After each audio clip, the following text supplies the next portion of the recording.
We have used a variety of different media technologies during the production of our product. This includes the actual making of a product, but also the research and planning. The main website we used during the full process was Blogger. This was done so all our work is in one place, one blog.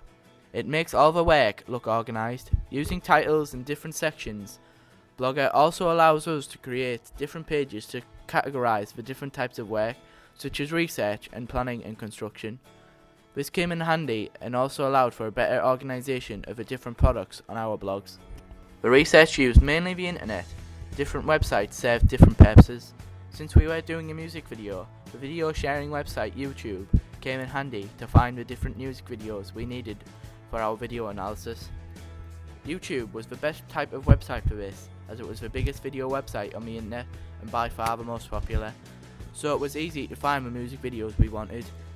YouTube was also used to upload any videos that needed to be put on our blogs. For example, the focus group, the rough cuts, and of course the final music video.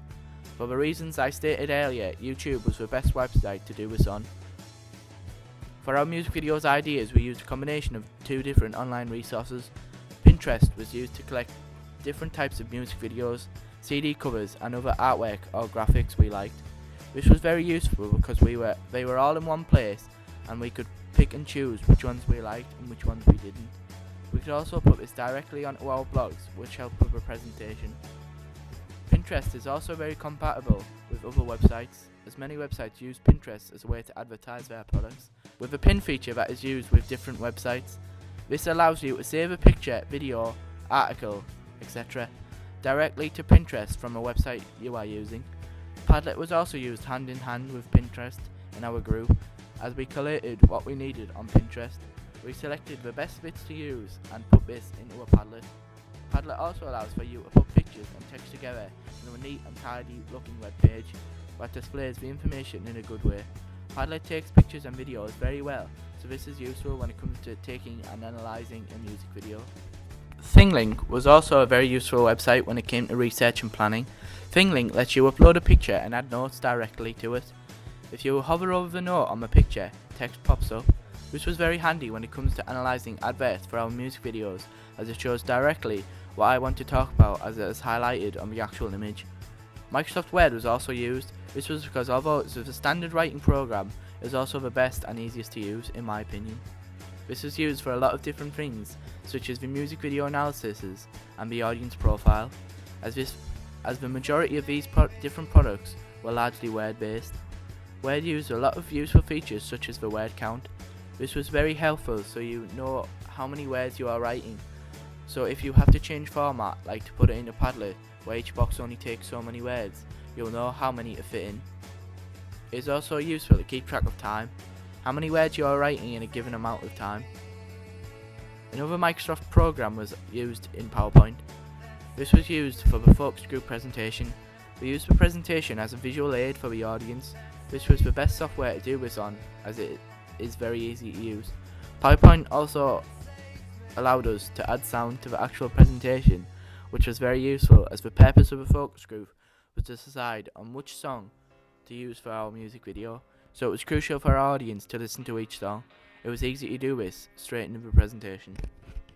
We also used some programs and software that didn't necessarily have a big impact on our work, but they helped in other ways. An example of this would be Spotify. We used Spotify to select what tracks we would use in our album. We did this by creating a playlist, a feature available.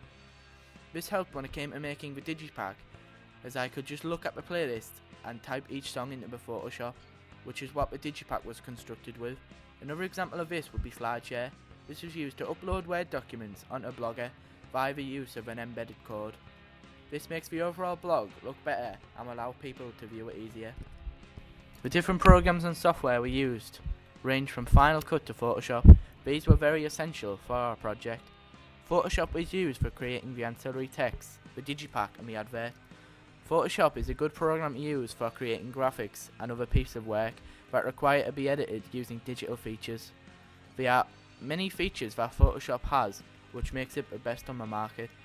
The magnetic lasso tool is a very useful feature. This is because it's very handy for selecting and highlighting specific parts of the image. This in particular was very important for our advert, as certain parts, such as Ben's face, had to be edited differently to the rest of the body. As I'm sure is the case with most, if not all, projects in A2 Media, where heavily relied on Photoshop to complete the ancillary tasks. We made sure not to go overboard in effects and options available to us. However, as we felt this may stifle the work and give the audience almost too much to look at.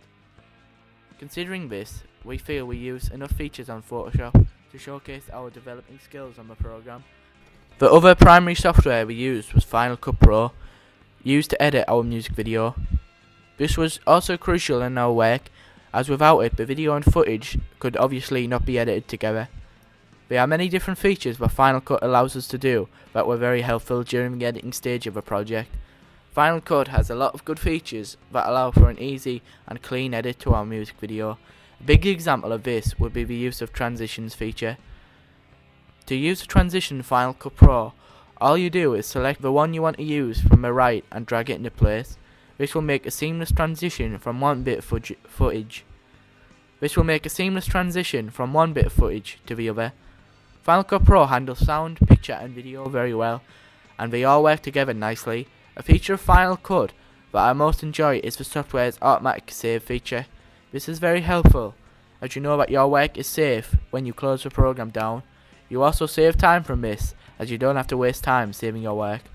Aside from programs and software, we also used a lot of hardware when constructing this music video. The computers that we do all our work on are Apple iMacs. These are very good fast computers. Despite not using a Mac before attending college, in my first year I quickly became an expert. Now I can use them very easily in my second year. We include a lot of different features that helped our production of our music video. The screenshot tool that is built into the Macs is very handy, as you need to take our videos off the screen. It comes in handy.